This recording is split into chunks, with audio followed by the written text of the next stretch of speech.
नमस्कार विद्यार्थी मित्रांनो, तुमचं स्वागत आहे माझ्या YouTube channel maths academy by Sudhir मध्ये, जिथे तुम्हाला प्रत्येक प्रॉब्लेमचं सोल्युशन मिळेल साध्या सोप्या सरळ मराठी भाषेमध्ये. व्हिडिओ शेवटपर्यंत बघा जेणेकरून तुमचा खूप फायदा होईल. सो मित्रांनो, आजच्या व्हिडिओ लेक्चरमध्ये आपण स्टडी करणार आहोत ऑर्थोगोनल ट्रॅजेक्टरीचं दुसरं एक्झाम्पल, जे खूप महत्त्वाचं आहे आणि जे एक्झाममध्ये 100% विचारण्याचे चान्सेस आहेत.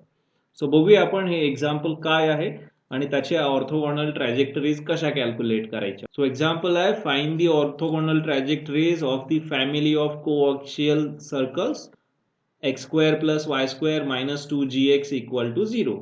हे जे काही आपल्याला सर्कलचं फॅमिली दिले कर्वची, त्याच्या ऑर्थोगोनल ट्रॅजेक्टरीज आपल्याला कॅल्क्युलेट करायच्या आहेत. बघूया, एकदम सिंपल एक्झाम्पल आहे, खूप महत्वाचं एक्झाम्पल आहे. व्हिडिओ शेवटपर्यंत बघा.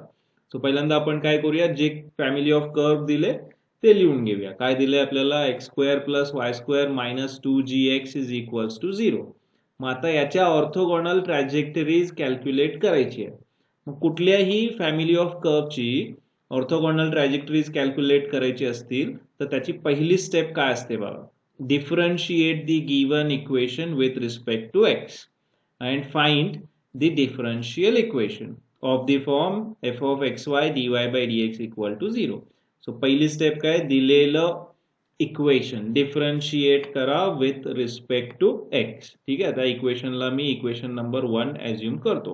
ओके, मग आता आपण जर डेरिव्हेटिव्ह घेत असेल विथ रिस्पेक्ट टू एक्स तर डेरिव्हेटिव्हचा ऑपरेटर काय असणार, डी बाय डी एक्स. ठीक आहे, दोन्ही साईडला आपण ऑपरेट करूया. सो पहिला लेफ्ट हँड साईडला डी बाय डी एक्स, कोणाचं डेरिव्हेटिव्ह घेणार, x square plus y square minus 2gx equal to, आता राईट हँड साईडचं डेरिव्हेटिव्ह म्हणजे डी बाय डी एक्स, कोणाचं घेणार, झिरोचं डेरिव्हेटिव्ह. ठीक आहे, मग आता पहिला लेफ्ट हँड साईडचं डेरिव्हेटिव्ह सोडूया. आता या केसमध्ये हे ऑर्डिनरी डेरिव्हेटिव्ह आहे, म्हणजे डेरिव्हेटिव्ह कोणाचं घ्यायचं, वायची टर्म आणि एक्सची टर्म, या दोन्ही टर्म्सचं डेरिव्हेटिव्ह घ्यायचं. या दोन्ही टर्म सोडून जे काही राहील ते कॉन्स्टंट असणार. ठीक आहे, सो वाय आणि एक्स दोन्ही टर्म्सचं डेरिव्हेटिव्ह घ्यायचं आहे. मग आता बघा, डेरिव्हेटिव्ह मध्ये काय दिसते, ऍडिशन आणि सबट्रॅक्शन आले. मग आपल्याला माहिती आहे डेरिव्हेटिव्ह मध्ये ऍडिशन किंवा सबट्रॅक्शन आले तर आपण काय करतो, प्रत्येक फंक्शनचं डेरिव्हेटिव्ह सेपरेटली कॅल्क्युलेट करतो. ठीक आहे, मग पहिला आपण डेरिव्हेटिव्ह घेणार एक्स स्क्वेअरचं. याच्यामध्ये कुठला कॉन्स्टंट आहे का, नाही आहे. मग एक्स स्क्वेअर हे पॉवर फंक्शन आहे, पॉवर फंक्शनचं डेरिव्हेटिव्ह काय असतं, n into x raise to काय असतो, ती पॉवर मायनस 1. ठीक आहे, मग एक्स स्क्वेअरचं डेरिव्हेटिव्ह काय येणार, 2 इंटू एक्स आणि रेज टू 2 मायनस 1 म्हणजे 1 नाही लिहिला तरी चालतोय. ठीक आहे, आता डेरिव्हेटिव्ह घ्यायचा आहे प्लस वाय स्क्वेअर, वायच्या टर्मचं पण डेरिव्हेटिव्ह घ्यायचं आहे, एक्सची टर्म वायची टर्म दोघांचं पण डेरिव्हेटिव्ह घ्यायचं आहे. वाय स्क्वेअरचं डेरिव्हेटिव्ह, आता हे पॉवर फंक्शन आहे, परत सेम रूल काय येणार, power 2 as it is into base y आणि raise to power minus 1, 2 minus 1 म्हणजे काय 1 नाही लिहिला तर चालतंय. पण इथे लक्षात ठेवायचं, वायच्या टर्मचं डेरिव्हेटिव्ह घेतलं की त्याला कशाने मल्टिप्लाय करायचं असतं, डी वाय बाय डी एक्सने. का, कारण आपण वाय कोणासोबत डिफरन्शिएट करायला लागलोय, एक्स सोबत. त्यामुळे ऑलवेज लक्षात ठेवायचं, वायच्या टर्मचं डेरिव्हेटिव्ह घ्या आणि त्याला डी वाय बाय डी एक्सने मल्टिप्लाय करा. मायनस, तर तिसरी टर्म आहे 2gx, याच्यामध्ये पण एक्स मधली टर्म आहे आणि जे एक्स सोडून आहे, काय राहिलं एक्स सोडून, 2g हा काय आहे, कॉन्स्टंट आहे. मग आपल्याला माहिती आहे कॉन्स्टंट आणि फंक्शन जर मल्टिप्लिकेशन मध्ये आला तर काय करतो आपण, कॉन्स्टंट डेरिव्हेटिव्हच्या बाहेर लिहितो. सो 2g हा कॉन्स्टंट आहे, डेरिव्हेटिव्हच्या बाहेर आहे तसा. आणि इनटू काय करायचं, जे फंक्शन आहे त्याचं डेरिव्हेटिव्ह, कोण आहे फंक्शन, एक्स, आणि एक्सचं डेरिव्हेटिव्ह एक्स सोबत काय असतं, 1 असतं, इक्वल टू. आता राईट हँड साईडचं डेरिव्हेटिव्ह घ्यायचं, राईट हँड साईडला काय 0, झिरोचं डेरिव्हेटिव्ह काय असतं, 0. ठीक आहे, सो आपण डेरिव्हेटिव्ह घेतलं विथ रिस्पेक्ट टू एक्स. आता याच्यामध्ये मी फक्त एक सिम्प्लिफिकेशन काय करतो, हा जो मायनस 2g आहे तो राईटला शिफ्ट करतो. 2g इंटू 1 काय असतं, 2g. So 2x plus 2y dy by dx equal to minus 2g राईटला गेला की काय होणार, प्लस 2g. ठीक आहे, ही झाली पहिली स्टेप. दिलेलं डिफरन्शियल इक्वेशन डिफरन्शिएट करा विथ रिस्पेक्ट टू एक्स आणि त्याच्यावरून आपल्याला एक डिफरन्शियल इक्वेशन मिळेल एक्स वाय आणि डी वाय बाय डी एक्सच्या फॉर्म मधलं. ठीक आहे, हा. आता दुसरी स्टेप काय आहे, ऑर्थोगोनल ट्रॅजेक्टरीज कॅल्क्युलेट करायची दुसरी महत्वाची स्टेप. काय आहे बघा, रिप्लेस करा dy बाय dx. जिथं जिथं dy बाय dx आहे त्याच्या जागी काय लिहायचं, negative of dy by dx reciprocal. Okay, जो काही स्लोप आहे त्याचा रेसिप्रोकल घ्या निगेटिव्ह घेऊन. ठीक आहे, सो dy बाय dx च्या जागी काय लिहिणार, मायनस dx बाय dy. हे एकदा ऑब्जेक्टिव्हला सुद्धा विचारलेलं आहे. ऑर्थोगोनल ट्रॅजेक्टरी मध्ये dy बाय dx च्या जागी काय लिहिलं जातं, निगेटिव्ह ऑफ स्लोपचा reciprocal. Okay okay, so substitute करूया, dy बाय dx च्या जागी काय, निगेटिव्ह ऑफ स्लोपचा रेसिप्रोकल. जो काही dy बाय dx आहे त्याचा रेसिप्रोकल काय, dx बाय dy. करूया सबस्टिट्यूट. मग dy बाय dx च्या जागी काय लिहूया, minus dx by dy. So 2x आहे तसा, तर हा dy बाय dx च्या जागी काय लिहिणार आहे, मायनस dx बाय dy लिहिणार आहे. त्यामुळे हे प्लस आणि हे मायनस, प्लस मायनस काय होणार, मायनस. ओके, आणि काय लिहिणार, dx by dy. dy by dx च्या जागी काय लिहिलं, minus dx by dy. Plus minus minus dx by dy. dy by dx च्या जागी काय लिहिलं, dx बाय dy. 2y आहे तसा, इक्वल टू 2g.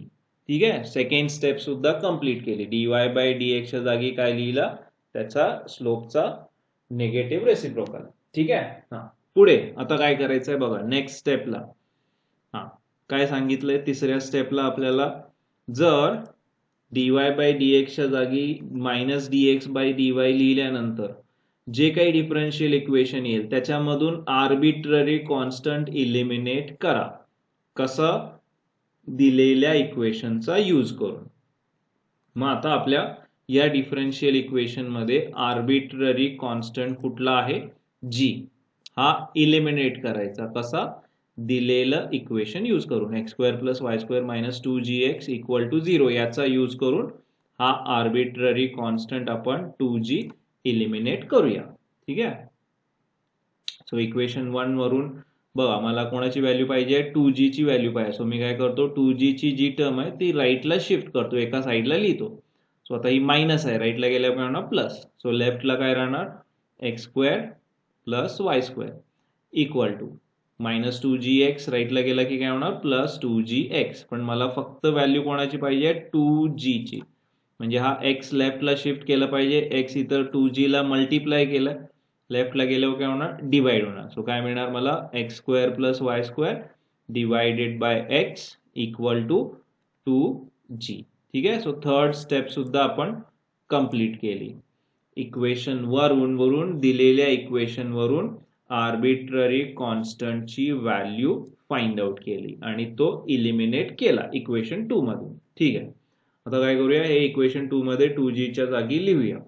सो काय येणार, equation 2 becomes 2x minus 2y dx by dy equal to 2g च्या जागी त्याची व्हॅल्यू लिहा. काय आली value, x square plus y square upon x.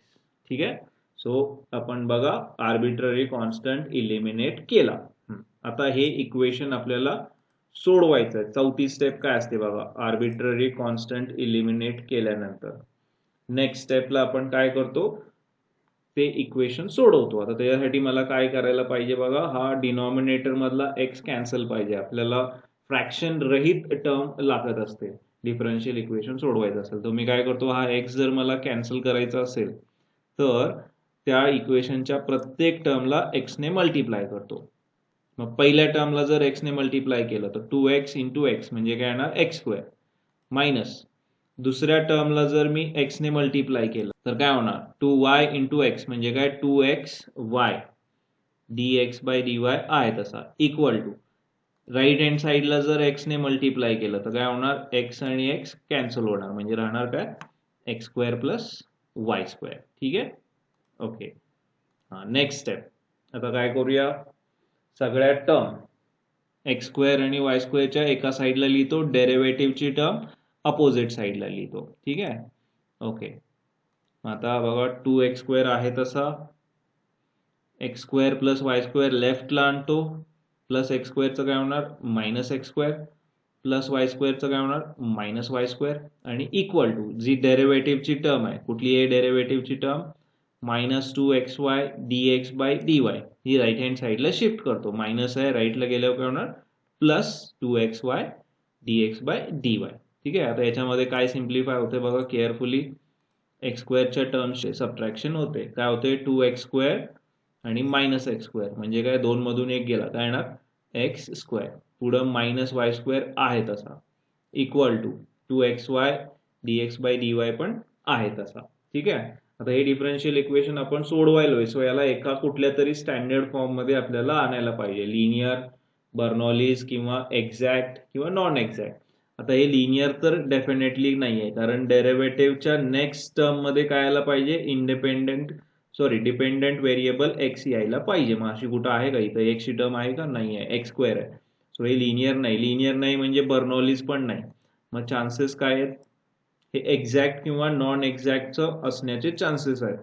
हा मग एक्झॅक्ट किंवा नॉन एक्झॅक्ट साठी कंडिशन काय असते डिफरन्शियल इक्वेशन कुठल्या फॉर्म मध्ये लागतं आपल्याला m d x plus N d y equal to 0 या फॉर्म मध्ये लागतं. मग आपण आता त्या फॉर्म मध्ये हे इक्वेशन आणायचा प्रयत्न करूया.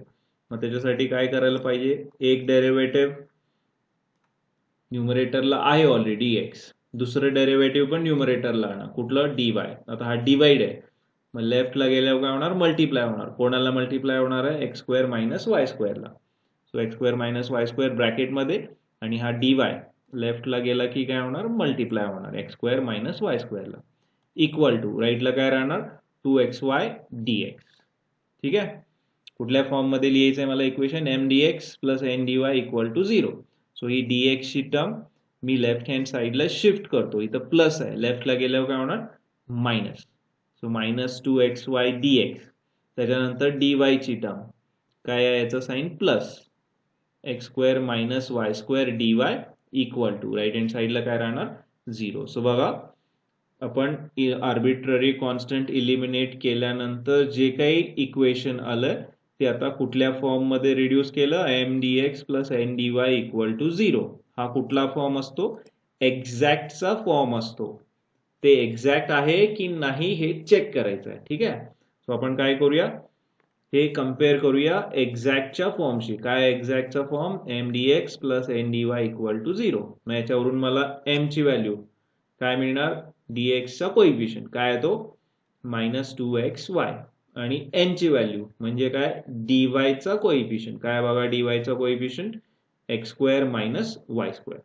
मग आता हे डिफरन्शियल इक्वेशन एक्झॅक्ट आहे की नाही हे चेक करायचं असेल तर आपल्याला काय शोधायला लागतं del M by del y हे पार्शियल डेरिव्हेटिव्ह आणि del N by del x हे दोन पार्शियल डेरिव्हेटिव्ह आपल्याला शोधायला लागतात. आणि याचं जर आन्सर सेम आलं या दोन्ही डेरिव्हेटिव्हचं आन्सर जर सेम आलं तर हे एक्झॅक्ट डिफरन्शियल इक्वेशन आहे. आणि आन्सर जर डिफरंट आलं तर हे नॉन एक्झॅक्ट डिफरन्शियल इक्वेशन आहे. मग बघूया. सो पहिला काय कॅल्क्युलेट करूया del M by del y. कसं कॅल्क्युलेट करायचं असतं जे काही एम दिलाय त्याचं पार्शियल डेरिव्हेटिव्ह घ्यायचं वाय सोबत म्हणजे फक्त वायच्या टर्म डिफरन्शिएट करायच्या एम मधल्या बाकी सगळ्या टर्म कॉन्स्टंट कन्सिडर करायच्या. ठीक आहे. मग एम मध्ये बघा एकच टर्म आहे मायनस 2xy याच्यामध्ये वाय मधली टर्म आहे का आहे कोणती आहे वाय हीच टर्म आहे. मग ते सोडून जे काही राहिले काय राहिलं मायनस 2x हे काय झालं कॉन्स्टंट. आपल्याला माहिती आहे कॉन्स्टंट आणि फंक्शन एकत्र आला तर काय करतोय आपण कॉन्स्टंट डेरिव्हेटिव्हच्या बाहेर लिहितो. कोण आहे कॉन्स्टंट मायनस 2x आणि डेरिव्हेटिव्ह कोणाचं घेतो फंक्शनचं. मग वायचं डेरिव्हेटिव्ह वाय सोबत काय असतं 1 असतं. ठीक आहे. So del M by del y equal to काय मिळाला बघा मायनस 2x इंटू 1 म्हणजे काय मायनस 2x. आता similarly del N by del x calculate करूया. Del N by del x म्हणजे काय जो काही एन आहे त्याचं डेरिव्हेटिव्ह कोणासोबत एक्स सोबत फक्त एक्सच्या टर्म डिफरन्शिएट करायच्या बाकी सगळ्या टर्म्स कॉन्स्टंट कन्सिडर करायच्या.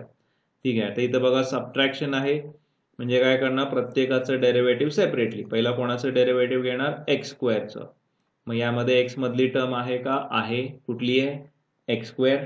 मग त्याचं डेरिव्हेटिव्ह घ्यायला लागेल काय असणार एक्स स्क्वेअरचं derivative 2x power function power as it is into base x आणि raise to power minus 1 2 minus 1 म्हणजे 1 नाही लिहिलं तर चालतंय. ठीक आहे. पुढे मायनस आता दुसऱ्या टर्मचं डेरिव्हेटिव्ह घ्यायचे. दुसरी टर्म कुठली आहे वाय स्क्वेअर. आपण फक्त कुठल्या टर्म्सचं डेरिव्हेटिव्ह घ्यायला लागलो एक्स.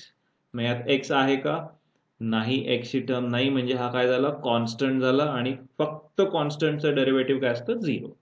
ठीक आहे. So del N by del x equal to काय मला मिळाला? 2x मायनस 0 म्हणजे काय?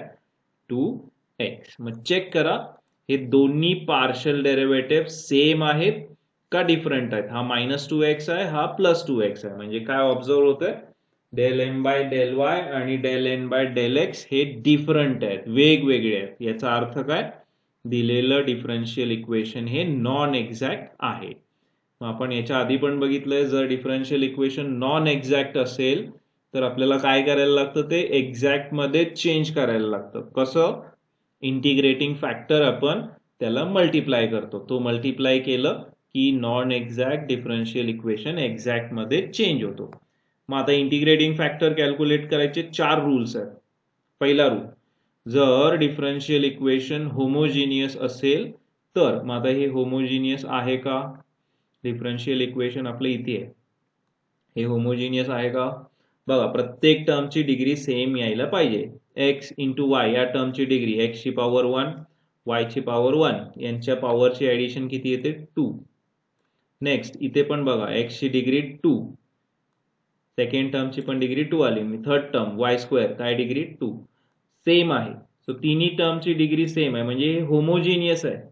पण हे मी ऑलरेडी सॉल्व्ह केलेलं आहे. होमोजिनियस जर मेथड वापरली आणि इंटिग्रेटिंग फॅक्टर शोधला तर मला इंटिग्रेटिंग फॅक्टर प्रॉपर फॉर्म मध्ये मिळत नाही, म्हणजे 1 अपॉन सिंगल टर्म मिळत नाही. तर तिथं काय होतं? 2 ते 3 टर्मची ऍडिशन मिळते आणि असा इंटिग्रेटिंग फॅक्टर आला तर तो आपल्याला काहीही युजफुल नाही आहे. म्हणून मी होमोजिनियसची मेथड इथं वापरणार नाहीये.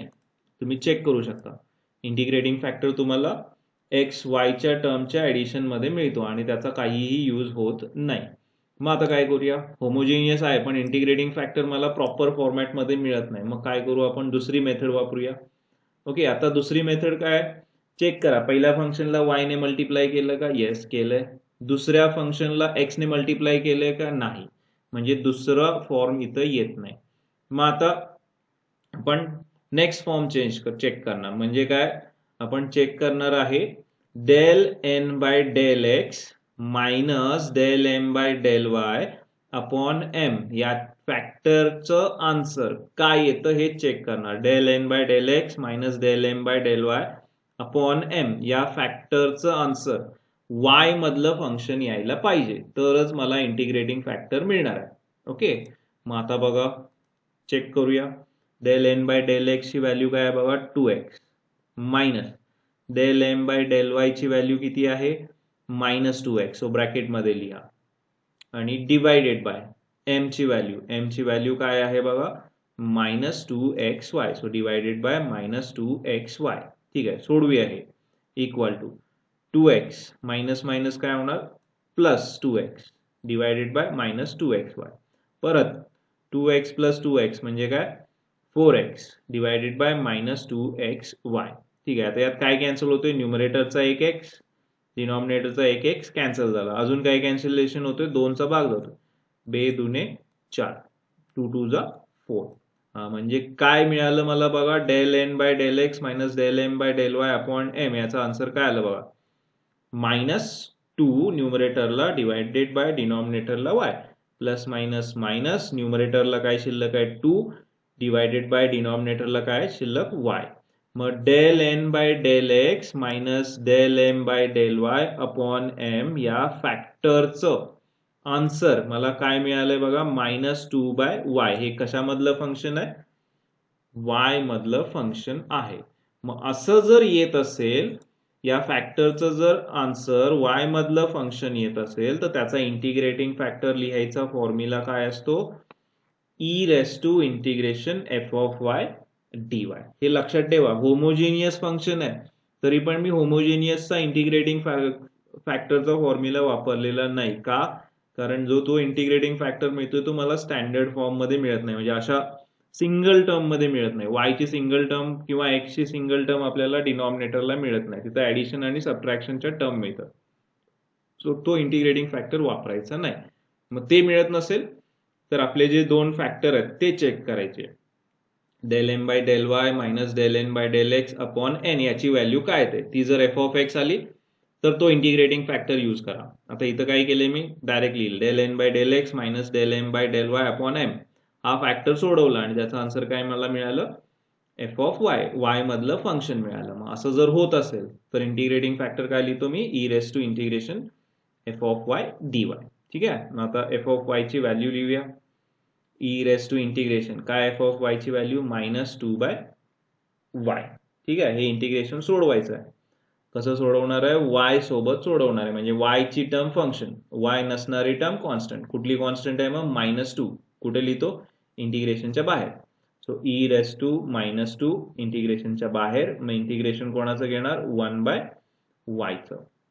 सो ई रेस टू -2 आहे तसा. ओके. आणि 1/y चं integration using this formula 1/x integration काय असतं log x plus c. So 1/y चं इंटिग्रेशन काय येणार लॉग वाय. ठीक आहे.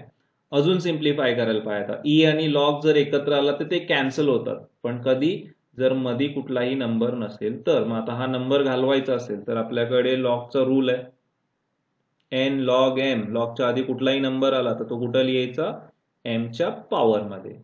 हा आपल्याला रूल यूज करायचा आहे. मग -2च्या आधीचा नंबर कुठं लिहिणार वायच्या पॉवर मध्ये. म्हणजे काय येणार it is equals to e raise to log y आणि रेस टू काय येणार -2. -2 आपण काय लिहिलं वायच्या पॉवर मध्ये. ठीक आहे. आता नेक्स्ट रूल वापरूया. Integrating factor is equals to. आता ई आणि लॉग जर एकत्र आले तर ते काय होतात कॅन्सल होतात. E raise to log m. E आणि लॉग एकत्र आले त्यांच्यामध्ये कुठलाही नंबर नसेल तर आन्सर काय मिळतं m. So by this rule e raise to log of y raise to -2 म्हणजे काय येणार ई आणि लॉग कॅन्सल झाला म्हणजे काय येणार वाय रेस टू -2. ठीक आहे. पुढे integrating factor is equals to. अजून हे सिम्प्लिफाय करू शकतो. जर पॉवर टर्म निगेटिव्ह आली तर ती मला पॉझिटिव्ह करायची असेल तर काय करायचं आपण ती डिनॉमिनेटरला शिफ्ट करतो. हा बघा rule x raise to -n म्हणजे काय 1/x raise to n. Power term डिनॉमिनेटरला गेली की काय होतं त्याच्या पॉवरचं साइन चेंज होतं. सो y रेस टू -2 डिनॉमिनेटरला गेल्यावर काय होणार तो प्लस होणार. So 1/y raise to +2. So integrating factor काय मिळाला 1/y². सो बघा डिनॉमिनेटरला काय आहे सिंगल टर्म आहे. ऍडिशन सबट्रॅक्शन मधली टर्म येत नाही सिंगल टर्म येते म्हणून हा इंटिग्रेटिंग फॅक्टर आपण अप्लाय करू शकतो. ओके. सो हे लक्षात ठेवा इंटिग्रेटिंग फॅक्टर हा सिंगल टर्म मध्ये आला पाहिजे. नाही आला तर पुढचे रूल्स वापरायचे. तेच आपण इथं केलेलं आहे. होमोजिनियस होता पण इंटिग्रेटिंग फॅक्टर तुमचा सिंगल टर्म मध्ये येत नाही म्हणून आपण तो वापरलेला नाही. मग काय केलं फॅक्टर चेक केलेला आहे. ठीक आहे. हे लक्षात ठेवा. आता पुढची स्टेप इंटिग्रेटिंग फॅक्टर मिळालं की काय करतो आपण त्या नॉन एक्झॅक्ट डिफरन्शियल इक्वेशनला तो मल्टिप्लाय करतो. आपला हा नॉन एक्झॅक्ट डिफरन्शियल इक्वेशन आहे त्याला आपण हा इंटिग्रेटिंग फॅक्टर मल्टिप्लाय करूया. म्हणजेच काय करणार आहे डिनॉमिनेटर मध्ये y² लिहिणार. म्हणजे काय येणार पहिला जो डिफरन्शियल इक्वेशन आहे नॉन एक्झॅक्ट ते लिहून घेऊया -2xy dx plus x² - y² dy equal to 0. आता हा y² डिवाइड करूया प्रत्येक टर्मला. सो काय येणार -2xy upon y² x² upon y² y² upon y² dy is equals to 0 upon y². प्रत्येक टर्मला या y² ने डिवाइड केला. मग आता सिम्प्लिफाय करूया. इथं बघा y आणि y² मधला एक y कॅन्सल झाला म्हणजे काय राहणार न्यूमरेटरला -2x डिनॉमिनेटरला काय राहणार y dx प्लस. ठीक आहे. आता इकडे सोडूया. इकडे y² आणि y² कॅन्सल होतोय म्हणजे इथं पहिल्या टर्म मध्ये काहीही कॅन्सल होत नाही. सो ती आहे तशी x² upon y² minus y² upon y² गेला काय राहणार 1 dy equal to 0 upon anything काय असतं 0. ठीक आहे. सो इंटिग्रेटिंग फॅक्टर जो होता तो प्रत्येक टर्मला आपण मल्टिप्लाय केला किंवा काय केलं आपण y² डिनॉमिनेटर मध्ये डिवाइड केलंय त्यामुळे प्रत्येक टर्मला y² ने डिवाइड केलं. ठीक आहे. आता जे डिफरन्शियल इक्वेशन आले ते कुठल्या फॉर्म मधले असतं एक्झॅक्ट डिफरन्शियल इक्वेशन असते. हे ऑलवेज लक्षात ठेवा. ज्यावेळी पण आपण नॉन एक्झॅक्ट डिफरन्शियल इक्वेशनला त्याच्या इंटिग्रेटिंग फॅक्टरने मल्टिप्लाय करतो ते जे डिफरन्शियल इक्वेशन मिळेल ते एक्झॅक्टच असतं. ठीक आहे. मग आता काय करूया, हे एक्झॅक्ट डिफरन्शियल इक्वेशन स्टँडर्ड फॉर्मशी कम्पेअर करूया. काय असतो standard form? M d x plus N d y equal to 0. मग त्याच्यावरून एम आणि एनच्या व्हॅल्यू शोधूया. एम म्हणजे काय? डीएक्सचा कोइफिशियंट काय येतो? -2x/y. आणि एन म्हणजे काय? dy चा कोइफिशियंट काय आहे तो? x² -1. ठीक आहे, ओके. मग आता हे एक्झॅक्ट आहे म्हणजे त्याचं सोल्युशन कॅल्क्युलेट करू शकतो. काय असतो formula solution of exact differential इक्वेशनचा? Integration M d x plus integration N d y equal to c. त्याच्यामध्ये पण एम जो असेल तो कम्प्लिटली इंटिग्रेट करायचा असतो, keeping Y constant. N completely integrate करायचं नाही. एन मधल्या आपल्याला अशा टर्म घ्यायच्या ज्याच्यामध्ये एक्स नाही. ठीक आहे, मग बघूया आता. सो इंटिग्रेशन डीएक्स, एमचं इंटिग्रेशन घ्यायचं. एम जो आहे तो काय? एम -2x/y प्लस इंटिग्रेशन आता एनचं घ्यायचं आहे वाय सोबत, पण एन सगळा घ्यायचा नाही. अशा टर्म घ्यायच्या ज्यामध्ये एक्स नाही. मग बघा हा आपला एन आहे, याच्यामध्ये एक्स नसणारी टर्म कुठली आहे? ही एक आहे. कुठली आहे? -1. ठीक आहे, सो एक्स नसणारी टर्म आपण इंटिग्रेट करणार. कुठली आहे? -1 विथ रिस्पेक्ट टू वाय आणि इक्वल टू सी आहे तसा. ठीक आहे, सोडूया. सिंपल इंटिग्रेशन आहे. पहिले इंटिग्रेशन घ्यायचं आहे एक्स सोबत, म्हणजे एक्सची टर्म फंक्शन आणि एक्स नसणारी टर्म कॉन्स्टंट. सो -2x/y मध्ये एक्स आहे का? आहे, एक्सची टर्म आहे. ते सोडून जे काय राहिले -2/y हे काय? कॉन्स्टंट आहे. मग कॉन्स्टंट आणि फंक्शन आला तर काय करतो? कॉन्स्टंट बाहेर इंटिग्रेशनच्या. कुठला आहे कॉन्स्टंट? -2/y. आणि मग इंटिग्रेशन कोणाचं? फंक्शनचं. कोण आहे function? X. So integration of X DX. ठीक आहे, पुढे सेम आता इथं पण तेच करायचं. वायच्या टर्मचं इंटिग्रेशन, वाय नसणाऱ्या टर्म इंटिग्रेशनच्या बाहेर. मग वाय नसणारी टर्म कुठली आहे? -1 कॉन्स्टंट आहे. इंटिग्रेशनच्या बाहेर गेली तर प्लस मायनस काय होणार? मायनस. आणि मग -1 जर बाहेर गेला इंटिग्रेशनच्या तर मग इंटिग्रेशन मध्ये काय शिल्लक राहणार? सगळ्याच्या सगळं बाहेर गेल्यावरती इंटिग्रेशन मध्ये काय राहतं? 1 राहतं. त्याचं इंटिग्रेशन वाय सोबत equal to C. Simple integration आहे, सोडवूया. -2/y आहे तसा. आता इंटिग्रेशन कोणाचं घ्यायचं आहे? एक्सचं. मग हे एक्स काय आहे? पॉवर फंक्शन आहे. काय? पॉवर 1. मग इथं फॉर्म्युला आहे बघा, x⁻n. पॉवर फंक्शनचं इंटिग्रेशन काय असतं? x⁻, ती पॉवर +1 डिवायडेड बाय पॉवर +1. आता आपली पॉवर काय? 1. मग काय येणार? x⁻1 + 1 डिवायडेड बाय 1 + 1 डायरेक्ट लिहूया. मग x⁻1 + 1 म्हणजे काय? x⁻2 डिवायडेड बाय 2 मायनस 1चं इंटिग्रेशन y सोबत. काय स्टँडर्ड फॉर्म्युला 1च्या इंटिग्रेशनचा? 1चं इंटिग्रेशन y सोबत काय असतं? y आणि इक्वल टू काय? c. ठीक आहे, आता काय सिम्प्लिफाय होते बघा याच्यामध्ये. पहिल्या टर्म मध्ये 2 आणि 2 काय होतो?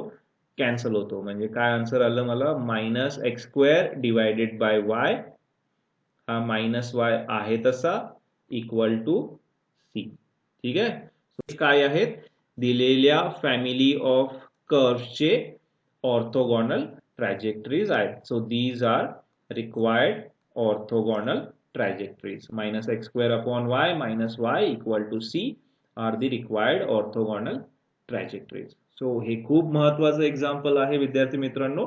सो हे एक्झाम मध्ये येणारच यावेळी 100%. सो व्हिडिओ शेवटपर्यंत बघितला त्याबद्दल सर्वांचे धन्यवाद. आणि तुमच्या काही शंका असतील, तुम्हाला काही समजलं नसेल तर कमेंट बॉक्समध्ये जरूर कमेंट करा तुम्हाला व्हिडिओ कसा वाटला. सो व्हिडिओ शेवटपर्यंत बघितला त्याबद्दल सर्वांचे धन्यवाद.